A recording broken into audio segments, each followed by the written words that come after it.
Bonjour tout le monde. J'espère que vous allez bien. Et ben voilà. Donc pour terminer cette année, je vais pas dire en beauté, relax en tout cas, je vous propose un truc facile à faire, facile à comprendre, ce qui ne gâte rien. Donc, en fait, c'est quelque chose que j'ai peut-être déjà proposé, je ne sais plus quand, il y a un certain temps, parce que voilà, je les ai retrouvés dans mes phares, donc c'est fatalement que j'avais dû vous les proposer, mais si c'est le cas, ben, c'est pas grave parce que vous pouvez le faire autrement et vous pouvez le faire de plein de manières. Donc, l'idée, c'est de prendre une feuille de cahier ou une feuille de cours, hein, une feuille de bloc de cours. Donc, ici, de préférence, en tout cas pour les exemples que j'ai faits, ça marche mieux avec du papier ligné. Ben, si c'est du papier quadrillé, ben, ça fonctionnera aussi. Donc, je vous montre le premier exemple que j'ai fait, que vous avez peut-être déjà vu, pas forcément celui que j'ai fait, mais je vous l'avoue honnêtement, je l'ai piqué sur Internet, je le trouvais marrant, donc ça permet de bien comprendre. Donc ici, vous voyez, ce chat qui est prisonnier dans les lignes du cahier. Donc l'idée, c'est donc de faire passer des parties devant, des parties derrière, comme si vraiment, ici c'est un chat, ça peut être autre chose, d'ailleurs j'ai fait autre chose aussi, je vais vous le montrer, était prisonnier ou emmêlé, empêtré dans les lignes du cahier.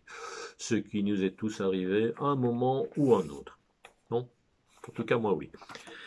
Voilà, donc ça c'est le petit exemple avec le chat. J'ai fait une pieuvre aussi, oui, parce que ça convient bien forcément, puisque on peut faire passer des choses devant, derrière.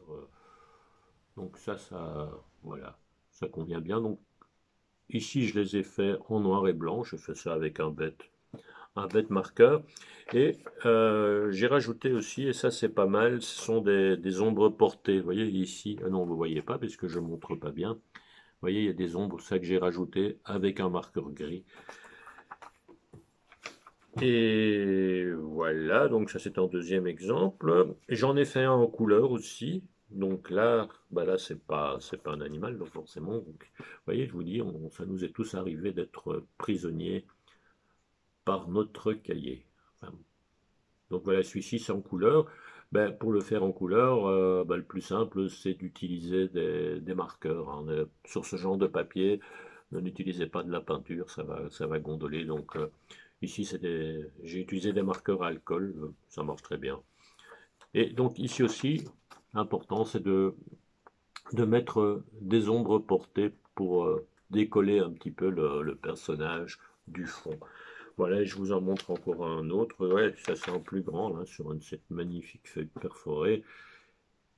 Donc ici, vous voyez aussi, c'est toujours le même principe, hein. Donc, une fois que vous avez compris le principe, ce dont je ne doute pas, vous pouvez en faire autant que vous voulez. Moi, j'ai fait des exemples très simples, parce que bon, c'est la fin de l'année, je suis un peu fatigué. Donc, j'ai fait des exemples très simples, mais vous êtes jeune, et vous allez faire des trucs très intéressant, je n'en doute pas une seconde. Voilà.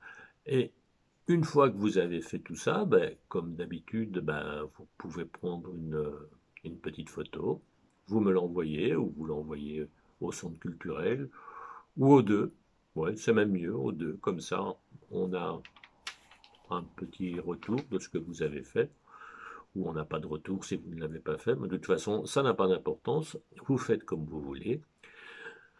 Donc, je vous souhaite en tout cas à toutes et tous une excellente fin d'année. Passez de belles fêtes et de bonnes vacances. Et normalement, j'ai bon espoir quand même qu'on se retrouve au mois de janvier pour du vrai et pour de nouvelles aventures.